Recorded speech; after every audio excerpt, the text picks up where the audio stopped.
La star des légumineuses que je te conseille de manger le plus souvent possible, ce sont les lentilles. Savais-tu que les plantes étaient pas faites pour être mangées?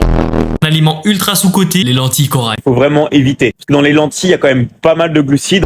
Comme pour tous les aliments, les lentilles ont des avantages et des inconvénients. Pour commencer avec le positif, on a une bonne dose de protéines, de bons glucides complexes, des fibres et pas mal de vitamines et minéraux. Sur le papier, c'est vraiment excellent pour prendre du muscle. Mais il y a forcément quelques petits bémols. Déjà, les protéines sont des protéines végétales. Rien de bien grave, mais légèrement moins biodisponibles. Et pour optimiser leur utilisation, il va être intéressant de consommer des protéines complémentaires. En l'occurrence, on trouvera dans des aliments comme le riz, le quinoa et d'autres céréales complètes. Un deuxième argument qu'on entend souvent est celui des antinutriments. Des substances présentes dans les végétaux qui ont pour effet de réduire l'absorption de certains minéraux. Mais dans les lentilles, les quantités sont minimes, surtout après cuisson. Donc, pas de préoccupation particulière à avoir. Si vraiment tu veux tout optimiser, tu peux tremper tes lentilles pour en diminuer la quantité. Un dernier point peut être la digestion difficile liée à la forte concentration en fibres. Rien de bien grave, mais ça peut être dérangeant. Au final, tu peux manger des lentilles sans souci. C'est un très bon aliment. Et pense à t'abonner pour pas rater les prochaines analyses.